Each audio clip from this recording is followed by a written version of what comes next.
প্রতিটি বাড়ির সৌন্দর্য হলো মেয়ে মানুষ। যে বাড়িতে কোনো মেয়ে নাই সেই বাড়ির সৌন্দর্য কিন্তু তেমন একটা ফুটে ওঠে না, আর মেয়েরাই বাড়ির সৌন্দর্য ধরে রাখে। হ্যালো এভরিওয়ান, আসসালামু আলাইকুম। আশা করি সবাই আল্লাহর রহমতে অনেক বেশি ভালো আছেন। তো মেয়েদের ঘুম থেকে উঠে কমন একটা কাজ, সেটা প্রতিনিয়ত করতে হয়। কিছু করুক বা না করুক, তবে ঘুম থেকে উঠে বিছানাটা অবশ্যই পরিষ্কার করতে হয়। আজকে সারাদিন কি কি কাজ করলাম সবটুকুই আপনাদের সাথে শেয়ার করব। তো ঘুম থেকে ওঠার পরে দেখি যে অনেক পরিমাণে রোদ উঠছে, বাহিরের তাপমাত্রাটা অনেক বেশি মনে হতেছে। জানালাটা খুলে দেওয়া মাত্র বাহিরের এত পরিমাণে তাপমাত্রা আসতেছে, বিছানাটা দেখলেই বুঝতে পারবেন যে কত পরিমাণে রোদ আজকে বাহিরে আছে। তাই সম্পূর্ণ জানালাটা খুললামই না। কয়েকদিন যাবৎ গরমের পরিমাণটা এত বেশি যাইতেছে যে কোনোভাবেও গরমটা সহ্য করা যাইতেছে না। আর কারেন্টও দেখা যায় আগের মতো থাকে না খুব একটা। বিশেষ করে সন্ধ্যাটা হওয়া মাত্রই কারেন্টটা চলে যায়। দেখা যায় একটু একটু পরপর একটু একটু ঝলক দেখা দেয় আর আবার চলে যায়, এরকম করতেছে কারেন্টটাও। অভিনয়ের জন্য কারেন্টে সেরা। এর কারণ হলো এ তো দেখা যায় এখনই আসতেছে আবার চলে যেতেছে, 2 মিনিট থাকতেছে, 1 মিনিট থাকতেছে, এভাবে আসতেছে আর যাইতেছে। আমাদের সাথে কত নাটক করতেছে কারেন্ট, তাই না? বিছানা গুছিয়ে কাপড় চোপড়গুলো ভাঁজ করে নিতেছি। বাঙালি বলে কথা, দেখা যায় টেবিলের উপরও কাপড় থাকে, চেয়ারের উপরও কাপড় থাকে, সব জায়গায় কাপড় থাকে, তো সেগুলোই গুছিয়ে নিতেছি। রুম অগোছালো থাকলে একদমই ভালো লাগে না, মাথা কোনো কিছুই কাজ করে না। রুমটা যখন গোছালো থাকে তখন মনে অনেক বেশি শান্তি লাগে, প্রতিটি কাজ করতেও ভালো লাগে। অলরেডি আমার সবগুলা কাপড়ই গোছানো শেষের দিকে, হিজাবগুলো গুছিয়ে নিতেছি। এখন আপনাদেরকে ছোট্ট একটা জিনিস দেখাবো। এই তো পাখাটা দেখতে পাচ্ছেন, কি কিউট। এই পাখাটা কিন্তু আমার ভাবি বানাইছে, যেই দেখে এই পাখাটা অনেক বেশি পছন্দ করে।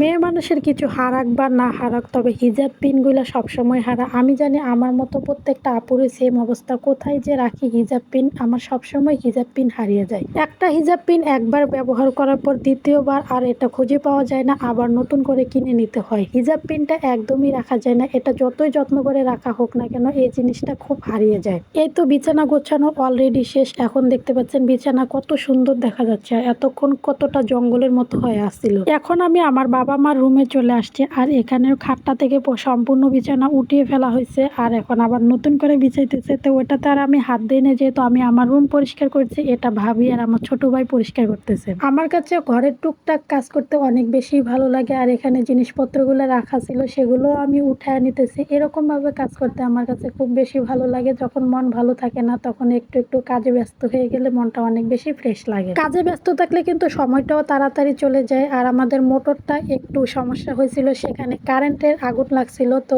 এটাই আমার ছোট ভাই ঠিক করে দিতে। যেহেতু ছোট ভাই বাড়িতে আসছে, কারেন্টের কাজ জানে, ওর দ্বারা ঠিক করে নিলাম। তো কাজের ব্যস্ততার মাঝে পেটটা অনেকটাই খারাপ লাগতেছিল, তাই একটা ইজিপকুলের ভুসি গুলিয়ে নিলাম, আর এটা খেয়ে নিলে পেটটা অনেকটাই আরাম লাগবে। তো আজকের ভিডিওটা এ পর্যন্তই। সবাই ভালো থাকবেন, সুস্থ থাকবেন, দেখা হচ্ছে পরবর্তী কোনো ভিডিওতে।